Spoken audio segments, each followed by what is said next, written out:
Bismillahirrahmanirrahim. Assalamualaikum warahmatullahi wabarakatuh.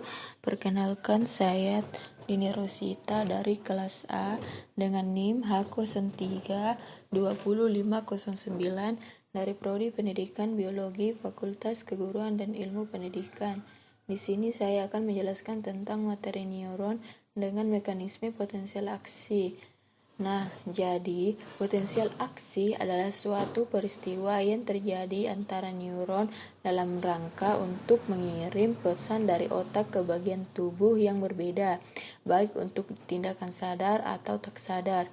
Dalam arti sederhana, potensial aksi dapat digambarkan sebagai pulsa listrik pendek yang dibuat di dalam badan sel neuron. Nah, pulsa ini disebabkan oleh pertukaran ion positif dan negatif ketika ion kalium dan natrium keluar dan masuk ke badan sel. Percikan dari pertukaran maka bergerak ke bagian akson atau bagian seperti batang dari neuron menuju neuron lain, dan siklus terus berlanjut. Dalam banyak kasus, ketika otak perlu untuk mengirim banyak pesan, potensial aksi dapat terjadi dalam serangkaian disebut lonjakan rangkaian. Sticky Rain. Nah, neuron biasanya mengandung ion kalium bermuatan positif, itu K+, sedangkan ion natrium Na+ juga bermuatan positif berada di pinggiran neuron.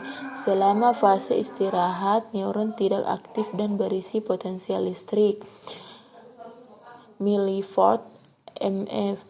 Ini muatan negatif dikelola oleh pompa natrium kalium neuron yang membawa 2 ion K+ dalam sambil membawa 3 ion Na+ keluar dari membran. Ketika otak mengirimkan pesan, sejumlah besar ion Na+ masuk ke neuron dan naik dan melampaui tahap potensial aksi terjadi. Pada tahap ini, neuron mengalami deplorasi dan menjadi bermuatan positif karena pintu masuk ion Na.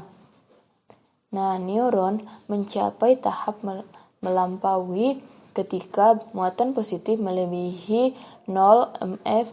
Semakin neuron bermuatan positif, semakin mulai membuka saluran natrium dan lebih ion Na+ menyerbu masuk sehingga sulit untuk pompa kalium natrium untuk membawa ion keluar. Untuk mengeluarkan ion positif, saluran kalium akan terbuka segera setelah saluran natrium dekat dan menurun dan menembak terlalu rendah tanpa dari potensial aksi berlangsung. Dalam fase ini, neuron mengalami repolarisasi dan menjadi bermuatan lebih negatif. Begitu banyak sehingga muatan akan memukul di bawah -70 mF pada tahap menembak terlalu rendah, juga dikenal sebagai hiperpolarisasi. Nah, setelah kedua saluran potasium dan sodium dekat, fungsi pompa natrium kalium lebih efektif dalam membawa ion K+ dan melaksanakan ion Na+. Dalam tahap pemulihan, neuron akan kembali ke kondisi normal, yaitu -7 mF. Sampai episode lain potensial aksi terjadi. Hal ini sangat menarik untuk mengetahui bahwa semua tahapan ini dari potensial aksi terjadi dengan waktu yang singkat. Nah, ada beberapa proses potensial aksi, di mana ada potensial diam, ada depolarisasi, ada repolarisasi, hiperpolarisasi, potensial diam, potensial aksi, dan pelepasan neurotransmitter. Mungkin itu saja yang dapat saya jelaskan tentang neuron dengan mekanisme potensial aksi. Kurang dan lebihnya mohon dimaafkan. Saya akhiri, wabillahi taufiq wal hidayah. Wassalamualaikum warahmatullahi wabarakatuh.